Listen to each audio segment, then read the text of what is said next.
Busquen por favor en sus Biblias Ageo, ¿no? Estamos estudiando la profecía de Ageo. Hoy terminamos también terminamos ese ciclo de enseñanzas del Antiguo Testamento de algunas de esas profecías que casi nunca tocamos, casi nunca leemos Proverbios, leemos Salmos, por ahí una que otra vez Génesis, Pentateuco, pero meternos con esas profecías casi ni sabemos que están en la Biblia, y vea el contenido, el valor moral, espiritual que tiene para nuestras vidas hoy. Por supuesto, aplicando lo que corresponde a nuestras vidas, a la iglesia del Señor.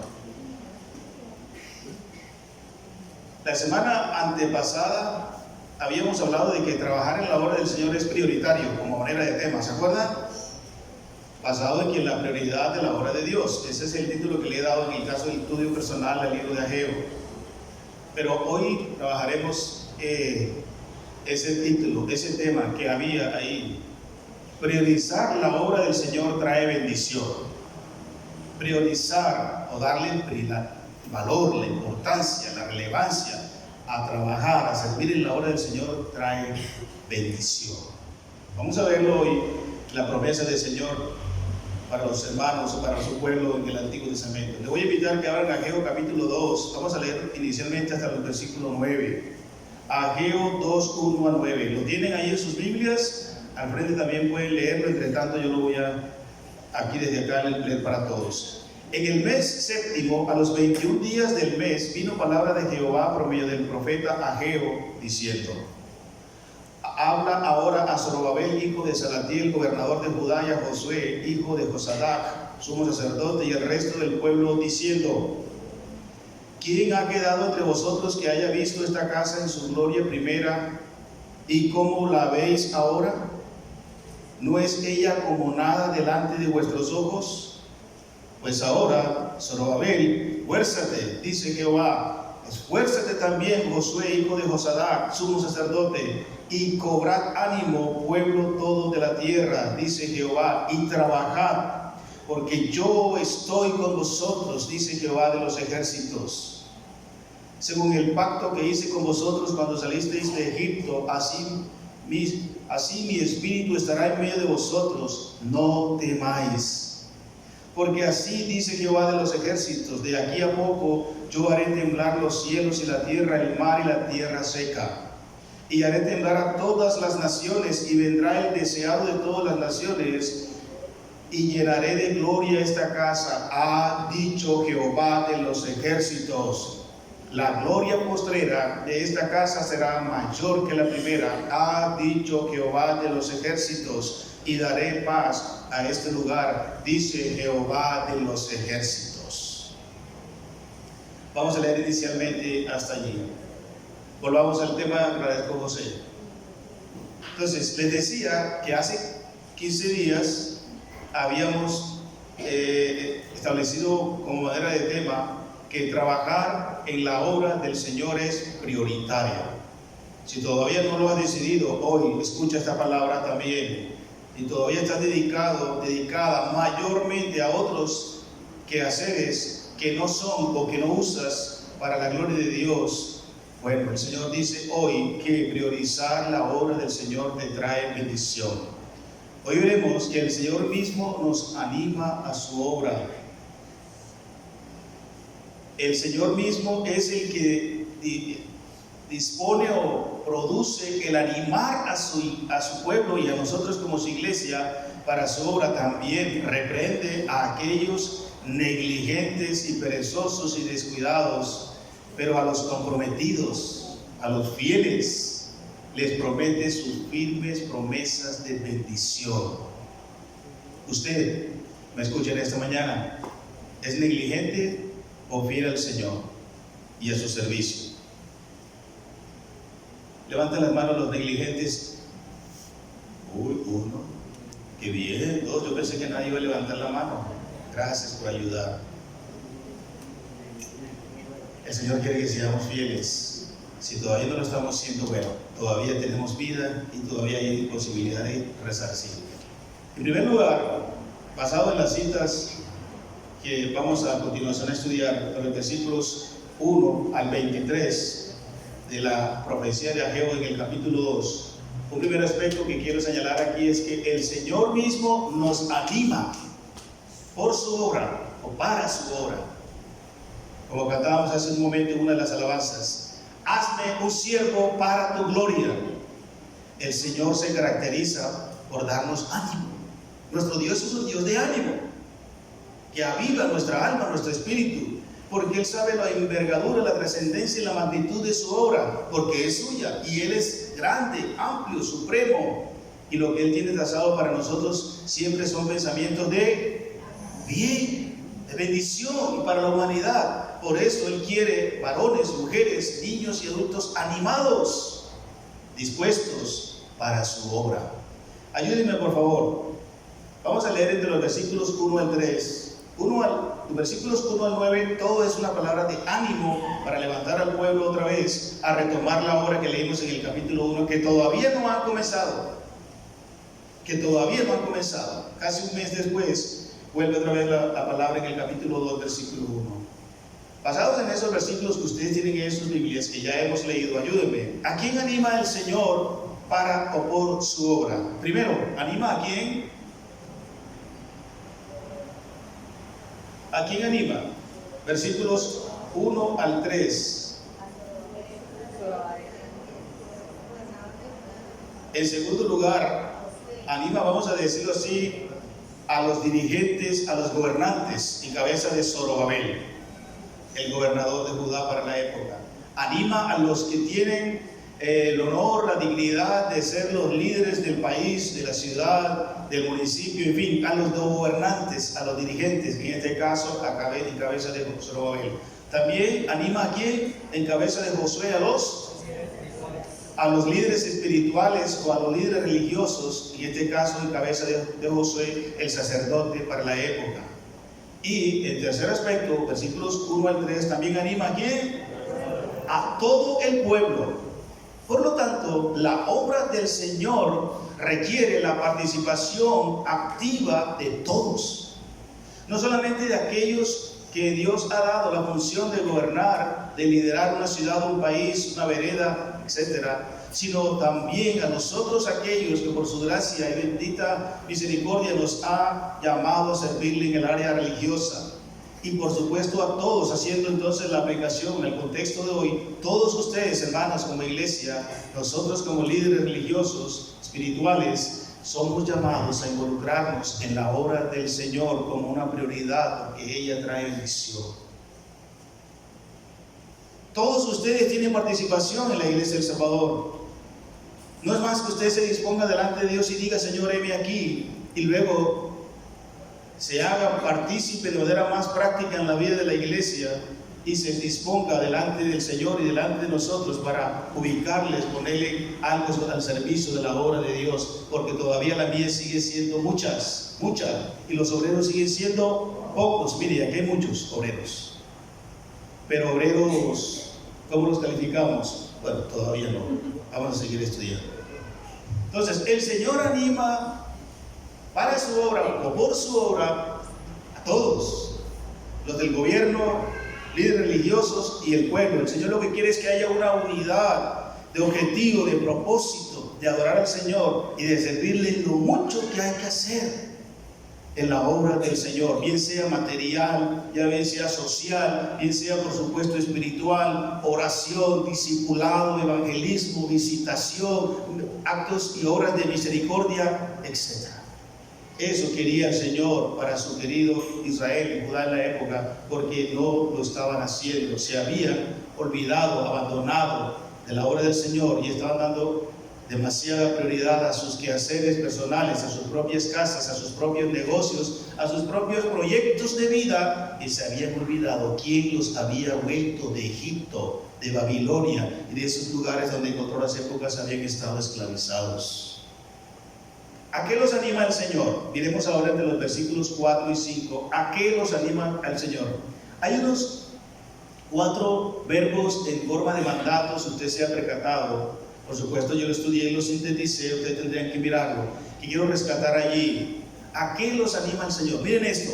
Versículo 4 dice: pues ahora No mañana, no después, cuando tengas 60, 70 años, joven, adolescente.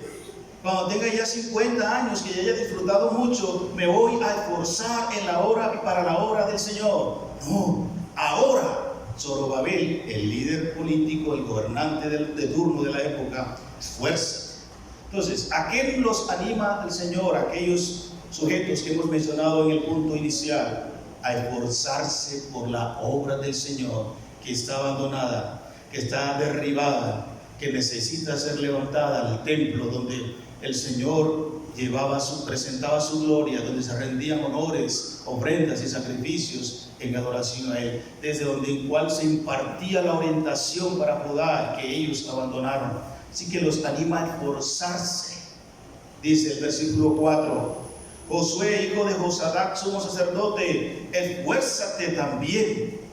O sea, tanto los líderes políticos, llamarlos así, o los gobernantes, cuando tienen temor de Dios, llamados a esforzarse a hacer lo correcto en la obra que corresponde, y por supuesto a nosotros también, unidos. Luego dice, cobrad ánimo. Entonces, a motivarse. Hay que motivarse, hermanos. Hay que mirar la envergadura, la magnitud, la trascendencia de servir al Señor a favor de los demás, no porque el Señor lo necesita. El Señor no necesita nada. El Señor no necesita de nadie, de ninguno de nosotros. Es un honor, un privilegio enorme el que Él nos concede, el que podamos participar en algo de la grandeza de su obra. Por lo tanto, veamos que cuán especial es poder decirle a un pecador: mira, a una mujer, varón, niño, adulto, mira, Dios te ama, Jesús murió por ti, Él derramó su sangre, Él quiere comprarte, Él quiere pagar por tus pecados, ya lo hizo, los compró, Él quiere traerte a Él, Él quiere salvarte. Cuán de tanta bendición es que Él nos use a nosotros para llevar ese mensaje a otros, llevar palabra de ánimo, de consuelo, de participar en el establecimiento del reino de esta tierra. Es un tremendo honor que no tiene precio alguno.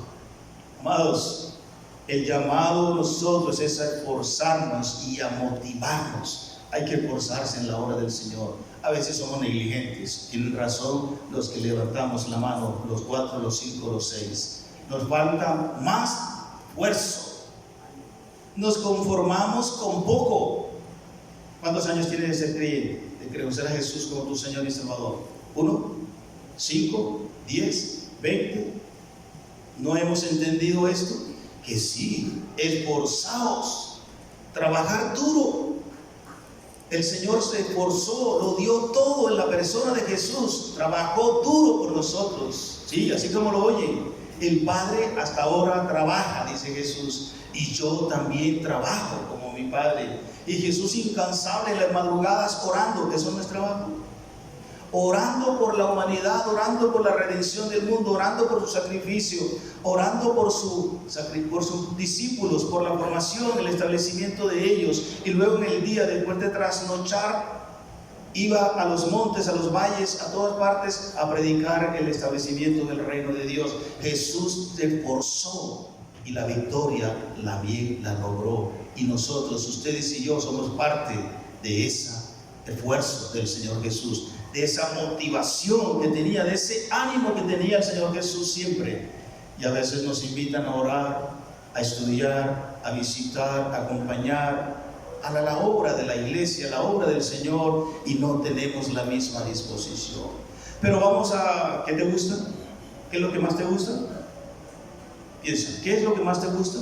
En lo cual inviertes dinero, energía, tiempo, todo lo que tienes y lo que puedes y lo que sabes, ¿verdad? Ahí sí lo inviertes, ahí sí te motivas. Bien, entonces el Señor nos anima a su obra, a esforzarnos, a motivarnos y a trabajar en ella. Pero pastor, espéreme que termine la universidad. Cuando ya yo termine la universidad, que ya tengo una buena empresa, que ya monte un buen negocio, que ya haya comprado mi propio carro, mi propia casa. Pastor, espere cuando ya haya tenido una cuenta corriente con más o menos una buena cantidad. Pastor, espere que cuando ya haya viajado y conocido el mundo, cuando ya me olvidé de algo, cuando ya me haya casado con la mujer y o el varón de mis sueños, ahí hablamos entonces para trabajar en la obra del Señor. El Señor nos anima hoy a creer en ella. Note que al final del texto, versículo 5, dice que el Señor cumpliría con su pacto que hizo con Abraham, Isaac y Jacob cuando los sacó de Egipto. Y al final dice, no temáis. Por eso puse en positivo. El antónimo de temor es confiar, creer. Por ello quise ponerlo así. ¿A qué nos anima? A forzarnos, a motivarnos, a trabajar y a creer en la obra que Dios está haciendo. Está haciendo una obra maravillosa en ti. Él dijo que no te dejaré ni te desampararé, que yo he comenzado una buena obra en ti y la perfeccionaré. ¿Lo crees? Mire, si no lo cree que Dios lo está haciendo en usted, que lo va a hacer en usted, tampoco lo vas a creer que lo va a hacer en otro. Usted misma es el testimonio más fehaciente de la obra de Dios. Por lo tanto, tienes que creer, no temer. Pues eso es muy complicado. Visitar, orar, compartir. Y si no cree, y si no me escucha, haga la obra. Ore y comparta, testifique, visite, disipule, anime, consuele, haga la obra. El que produce el crecimiento, el desarrollo, la madurez, la conversión, lo que tenga que ocurrir lo hace el Señor. Crea que Él es el poderoso, el suficiente para hacer la obra a la que te ha llamado. Y si no cree, esa era la obra de Dios. Esa era ahora la voluntad suya. Después Él hará lo que bien le plazca, pero usted crea. Así que a mis hermanos, ¿a qué nos llama el Señor, Iglesia del Salvador?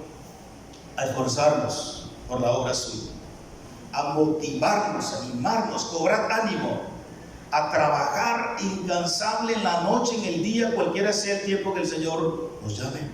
El tiempo es de Él, tu vida es de Él, ¿no? Y de igual manera, a creer que el Señor hace la obra para la cual nos ha llamado e involucrado.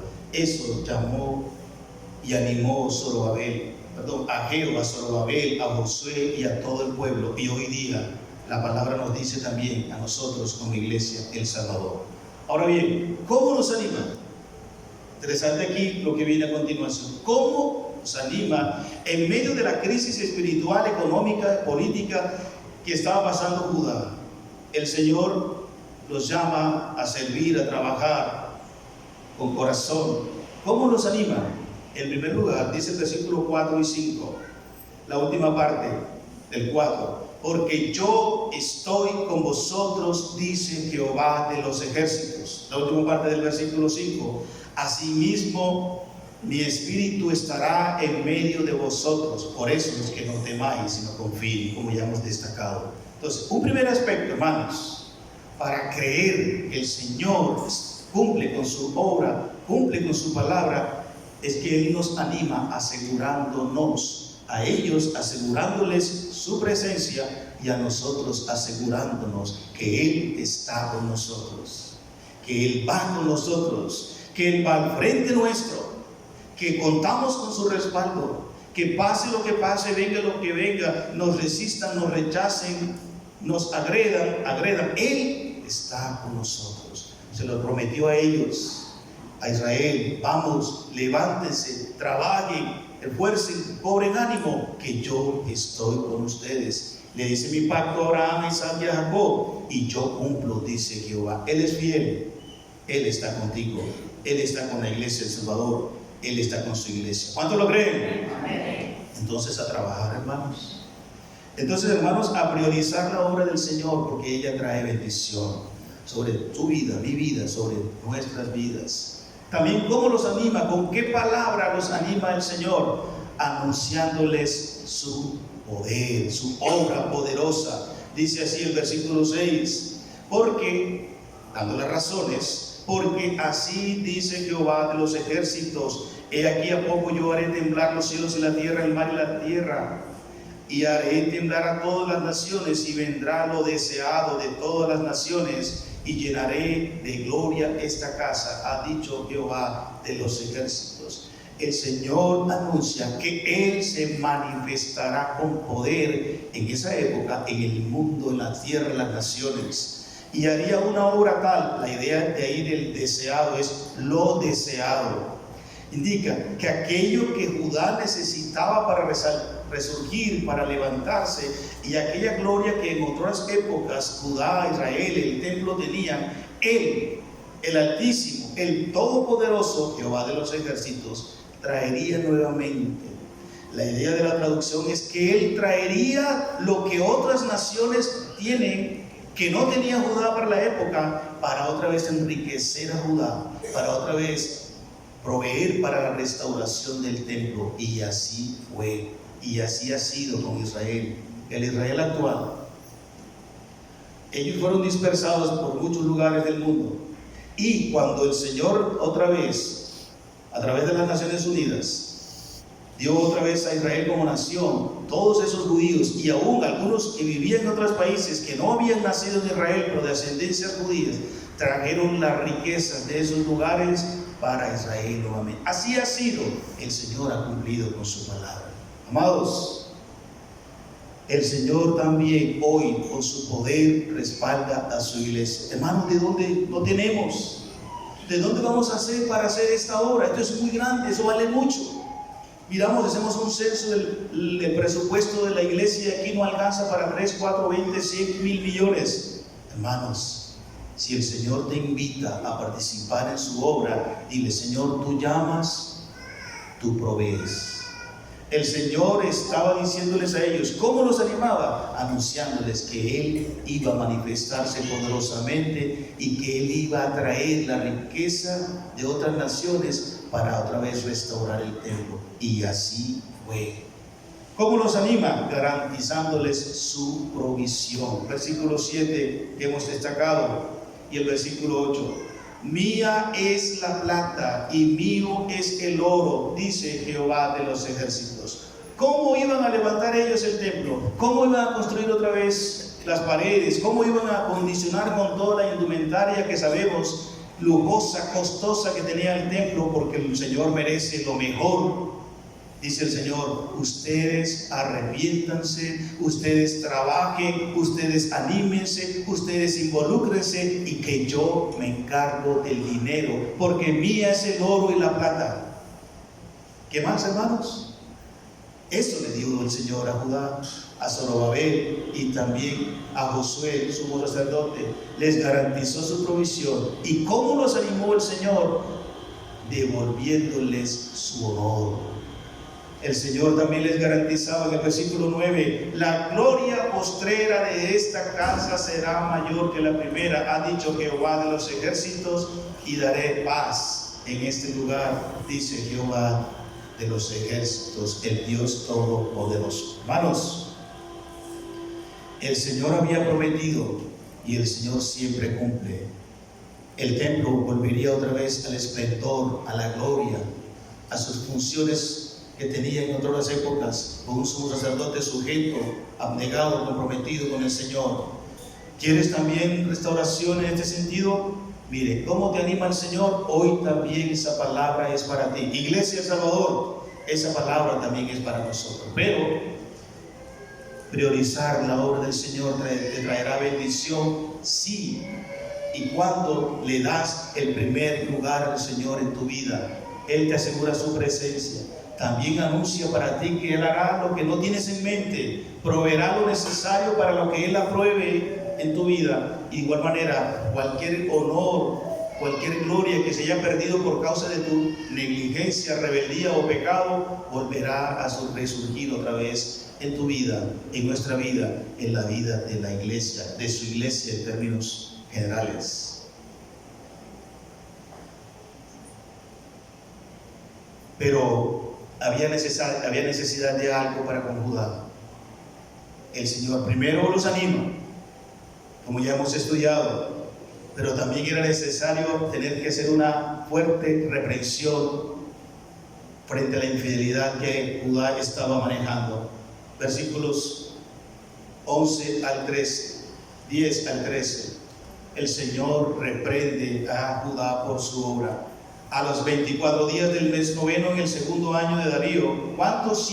2 meses después del primer palabra de ánimo, 2 meses después, en el segundo año de Darío, vino palabra de Jehová por medio del profeta Ageo diciendo: así ha dicho Jehová de los ejércitos, pregunta ahora a los sacerdotes de la ley diciendo: si alguno llevare carne santificada en la falda de su ropa y con el vuelo de ella tocare pan o vianda o vino o aceite o cualquier otra comida, ¿será santificada? Y respondieron los sacerdotes y dijeron: no. Y dijo Ageo: si un inmundo a causa de cuerpo muerto tocare alguna cosa de estas, ¿será inmunda? Y respondieron los sacerdotes y dijeron: inmunda será. Bien, ahora esto es una reprensión que viene con ellos.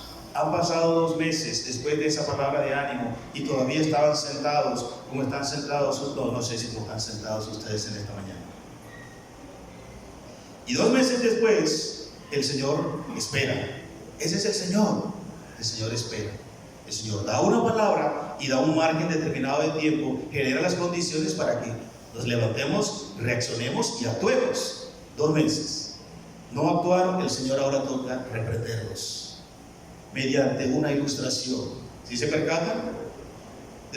Y en este caso dirigida primero a los sacerdotes, porque eran los encargados de oficiar los ritos y de presentar la palabra y de animar espiritualmente al pueblo. Eran los sacerdotes. Fue dirigida a ellos por causa de su dignidad y su rol espiritual y por causa del oficio espiritual que ellos manejaban, porque ellos estaban siendo negligentes en motivar, y animar, y enseñar y propiciar que el pueblo actuara. Los dirigentes, los líderes religiosos o dirigentes políticos son responsables inicialmente por el pueblo, la nación, el país. En alguna forma se cierne esa responsabilidad. Por eso el Señor llama primero a los sacerdotes. Pero también esta ilustración va orientada respecto a lo sagrado, a lo ritual, a lo que se llevaba a cabo en el pueblo de Judá. ¿Probando de qué manera aquí? Probando las convicciones. ¿Por qué no han dicho nada? ¿Por qué mi templo sigue en las condiciones? ¿Por qué la obra no se ha llevado a cabo? Ahora el Señor va a probar lo que estaba pasando en sus corazones. Prueba sus convicciones. Y el versículo 12 por eso les invita a que mediten que si esa práctica es lícita o no, es inmunda o no, es agradable al Señor o no, para después llevarlo a decirle: bueno, así han hecho ustedes también conmigo, así también han tratado ustedes la obra a la cual los llamé, la obra a la cual los invité a participar, y no han tenido diligencia, así como tampoco la han tenido con lo sagrado. Y el Señor prueba las convicciones de los sacerdotes, y el Señor también prueba la integridad de los sacerdotes, y ellos responden con verdad: no. Entonces ellos no eran inocentes, no eran ignorantes. Ellos conocían lo que Dios había establecido en su palabra, cómo oficiar los ritos, cómo ofrecer ofrendas, cómo presentarse ante el Señor. Lo sabían, pero no lo estaban haciendo. Por ello el Señor probó esas 2 áreas de sus vidas: honestidad, integridad y la convicción. Y el Señor, por lo tanto, reprende también por su obra a su pueblo mediante ahora una reflexión. Versículo 14. Noten que se repite 3 veces. Versículo 15, versículo 18 2 veces: meditad en vuestro corazón. Reflexionad, analicen si lo que estoy diciendo es correcto o no, diría el Señor. ¿Y dónde? En vuestros corazones. Hermanos, priorizar la obra del Señor hay que meditar, hay que reflexionar en el corazón si lo estás haciendo. Y el Señor ahora reprende a su pueblo a través de una reflexión. Primero, mostrando el pecado de su pueblo. Versículo 14. Y respondió a Ageo y dijo: así es este pueblo y esta gente delante de mí, dice Jehová. Y asimismo toda la obra de sus manos y todo lo que aquí ofrecen es inmundo. Por eso está olvidado el templo. Por eso está descuidada mi obra. Por eso no le han dado prioridad a mi servicio. Entonces lo que ustedes, dice el pueblo para él, dice el Señor a ellos, lo que ustedes hacen, toda obra de sus manos, lo que ustedes ofrecen es inmundo. No lo están haciendo debidamente, no lo están haciendo como lo mandé, no me están dando prioridad, no lo están haciendo de corazón. Por eso dice, meditad en vuestros corazones. Sus obras contaminadas, sus ofrendas contaminadas. Hermano, miren esto interesante. Se puede aparentemente hacer algo o mucho, pero no para la gloria de Dios. No lo que Él ha mandado, no como Él lo ha mandado, no como agrada al Señor. Para intereses personales, para orgullo personal, para lo que quieras. Pero si no lo haces para su gloria, es una obra contaminada. Incluso tu trabajo, dice toda obra de sus manos, tu trabajo que te propicia tener algún ingreso económico, mucho, mediano, poco, no lo sé, y que te permite gozar de algunas comodidades, si no lo haces para la gloria, en gratitud, reconociendo que Dios te lo ha dado y para su gloria te lo ha dado, cuidado, pudiera ser una obra contaminada por el pecado, por tu orgullo, por este mundanal sistema. 2. Nuestras ofrendas que traemos domingos, lunes, martes, no sé, si no son producto de una obra de gratitud, de esfuerzo honesto, limpio, cuidado que puede ser una ofrenda contaminada. Aquellos en esa época traían los diferentes animales, aves y demás que hemos hablado en otras ocasiones, pero lo traían de manera forzosa, obligada, sin gozo, sin alegría, y traían sus ofrendas o presentaban sus ofrendas al Señor, el animal cojo, enfermo, que no merecía presentarse al Señor, porque había unas orientaciones definidas cómo presentar la ofrenda al Señor. ¿Cómo traes tu ofrenda al Señor, hermano? ¿Traes cuántos 1,000 pesos? ¿Traes cuántos 1,000,000 de pesos? No lo sé. ¿Sabe que eso es útil, pero no es lo más importante? Noten que se repite 4 veces, 3 veces, meditad en vuestros corazones. Porque aún la ofrenda que traes al Señor ha de ser una ofrenda limpia, sagrada, apartada, santificada para Él y de corazón. Con un trabajo honesto, limpio, honrado, no un dinero por ahí mal habido. Te recomiendo que no traigas esa ofrenda acá. No importa que nos haga falta para pagar servicios públicos, comprar lo que necesitemos, o aún mismo porque yo soy beneficiado con tu ofrenda y te lo agradezco. Te lo agradecemos. Pero si es producto de ilícitos y de otros negocios mal habidos, por tu bien, abstente, porque puede ser una ofrenda contaminada. El Señor está mostrando al pueblo a través de esta reflexión el pecado. Amado, reflexionemos en esto. Priorizar la obra del Señor te trae bendición, pero cuando el trabajo suyo es así, honesto, limpio, negado, sacrificado de corazón, con gozo, para la gloria suya, y cuando tu ofrenda como consecuencia de tu gratitud al Señor, la traes, Señor, con alegría. Por eso dice el Señor en su palabra en el Nuevo Testamento: cada uno traiga como propuso en su corazón, no por tristeza ni por necesidad, porque Dios ama al dador triste, alegre. Y alegre, ¿por qué? Porque se goza de participar en lo que Dios está haciendo en su obra, comenzando contigo misma, comenzando contigo mismo. Esta reflexión también, ahí el Señor muestra al pueblo las consecuencias de ese pecado, versículos 15 al 18. Ahora pues, otra vez, meditad en vuestro corazón desde este día en adelante, antes que pongan piedra sobre piedra en el templo. No han comenzado, pero antes que empiecen a trabajar, mediten, reflexionen en esto. Antes que sucediesen estas cosas, venían al montón de 20 efas y había 10. Venían al lagar para sacar 50 cántaros y había 20. Os herí con viento solano, con tizoncillo y con granizo en toda obra de vuestras manos, pero no se convirtieron a mí, dice el Señor. ¿Qué trajo como consecuencia el pecado, la negligencia, la irresponsabilidad, el abandono del pueblo para con la obra de Dios? Primero, caída en la producción. Iban a buscar 20 efas, o sea, vamos a decirlo así, 20 bultos de los granos que ellos cultivaban y cosechaban, y no había sino la mitad. Iban a buscar el producto de la vid, uvo, para hacer vinos, 50 cántaros, y no había la cantidad que ellos habían proyectado. Entonces hubo una caída en la producción, producto de que ellos no priorizaron al Señor. Y dice que eso fue obra de Dios. ¿Se te ha bajado la economía? ¿No produces como antes? Es que eso se aplica a Israel, porque ellos eran los que, a nosotros también. El que siembra escasamente, también escasamente recoge. El que no valora al Señor, también el Señor obrará en su juicio.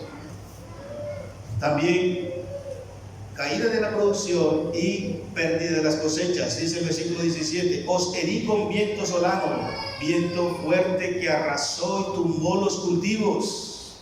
Con tizoncillo. El tizoncillo era una plaga, un insecto que deterioraba, comía las cosechas. Y con granizo, las fuertes granizadas, heladas que queman todo cultivo. Por lo tanto, hubo pérdida en las cosechas. Y eso, por supuesto, en detrimento de la economía de Judá. Y dice: yo herí. Fue obra de Dios. El Señor también lo hace con nuestra economía. Cuando no priorizamos su obra, no alcanza el dinero, se nos dañó la nevera, se nos dañó la estufa, nos robaron, nos quitaron por aquí, no me pagaron el salario completo. Tal vez no esperen granizada en Cúcuta, porque aquí no va a haber granizada. Bueno, quién sabe, ojalá que sí, estos calores sabrosos que haya una granizada, pero no que nos tumbe el techo de la casa, ni que bueno, el Señor hará como quiera. Entonces, hermanos, cuidado con esto. Reflexionemos qué nos está diciendo el Señor. El Señor promete, por lo tanto, en tercer lugar, también su obra, cambios. El Señor tiene promesas para aquellos que priorizan su obra y quiere darte tu bendición. Versículos 19 al 23. Primero, interesante, promete reactivar la economía. Dice el versículo 19: ¿no está aún la simiente en el granero? Ni la vid, ni la higuera, ni el granado, ni el árbol de olivo ha florecido todavía, mas desde este día os bendeciré. Ahora hay una promesa. Primero hay una palabra de ánimo, de motivación. Luego una palabra de reprensión justa, necesaria. Pero el Señor es así. Si ustedes cambian, reflexionan, como lo dijimos, y cambian, hay una palabra de promesa para Judá y para nosotros como iglesia también, y para usted como hermano, hermana. El Señor prometió a Judá reactivar la economía, resurgiendo la productividad. Noten, ahí dice que no había semilla alguna en los graneros, no había producción de vid, de higuera, de granado, ni los árboles de olivo había nada todavía.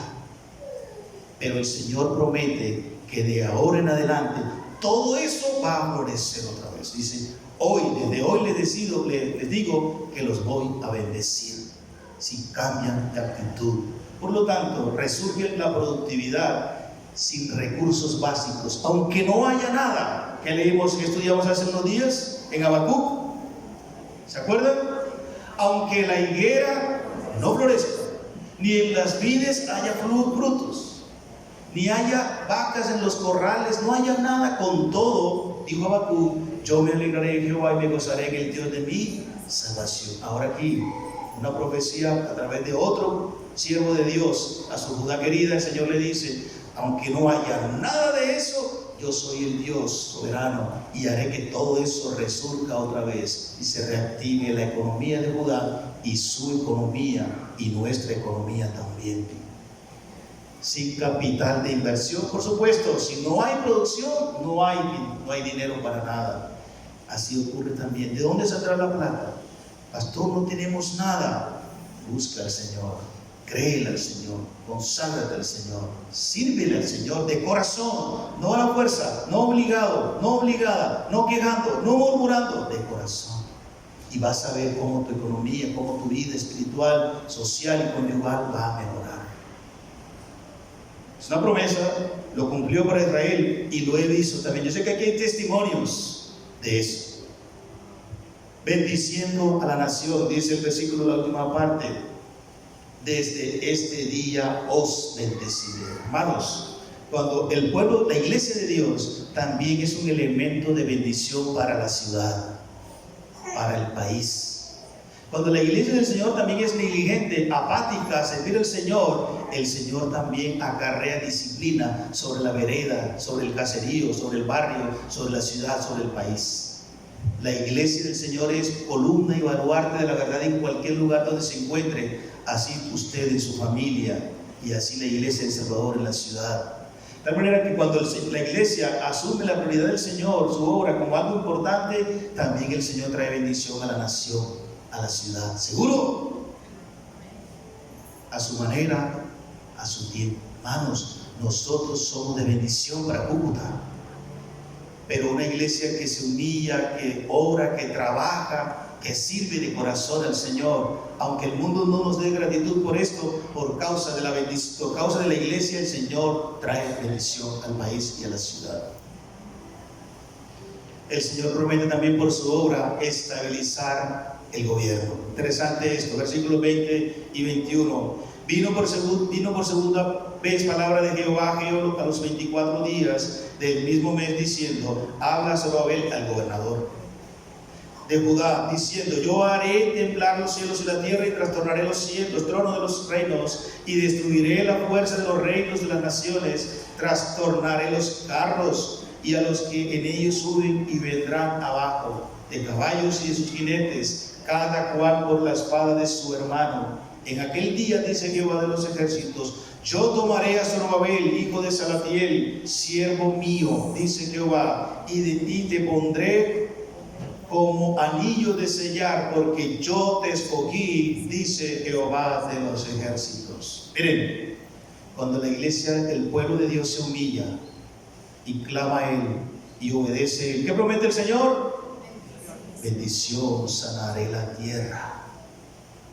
La iglesia es algo muy importante en la vida del país, de una ciudad, de un departamento. No solo por depositar nuestro voto en una urna, cualquiera sea la metodología que el gobierno haya establecido, y en lo posible elegir los candidatos que tengan temor de Dios, en lo posible, si los hay, pregunte, sino también por la calidad de vida que lleva la iglesia, por el trabajo esforzado, denodado que lleva la iglesia, y por su oración a favor de los dirigentes.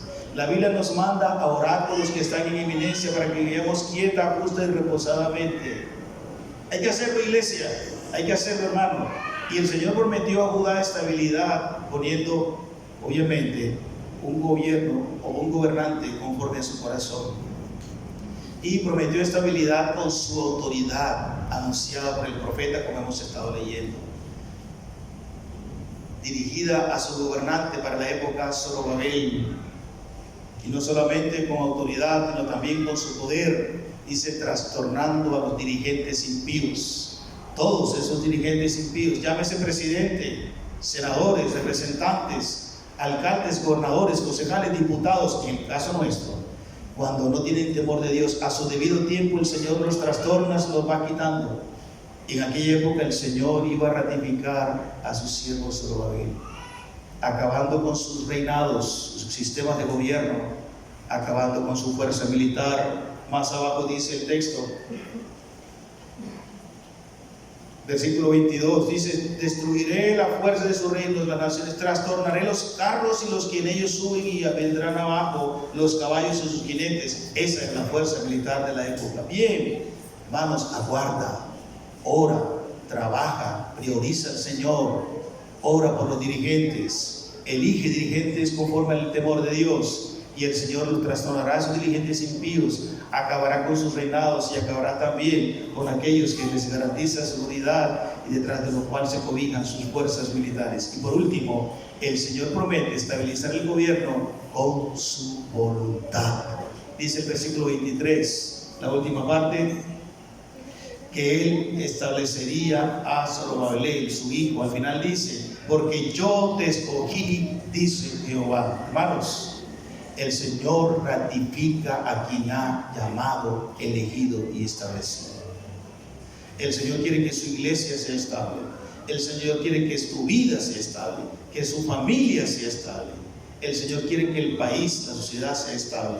Pero cuando ésta se vuelca en darle prioridad a Él, traerá bendición para tu familia, para tu vida, para la iglesia, para la ciudad, para el departamento, para el país. Cuando hay una iglesia estable, va a haber una sociedad estable. La iglesia es columna y baluarte de la verdad. Una iglesia santa que se compromete, que prioriza al Señor primero. Iglesia del Salvador, esta palabra es para nosotros.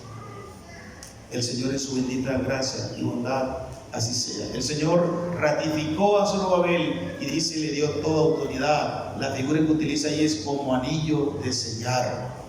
Tendría todo el respaldo de Zorobabel. Concluimos con lo siguiente. ¿Quieres la bendición del Señor? Seguramente yo sé que si la quieres. Yo también, ya la hemos recibido, pero Él quiere bendecirnos más. Entonces, busca primeramente su reino y su justicia. Querido hermano y querida hermana, ¿quieres ser escasamente bendecido o bendecida? Aléjate de Él. Deja su obra y actúa rebeldemente.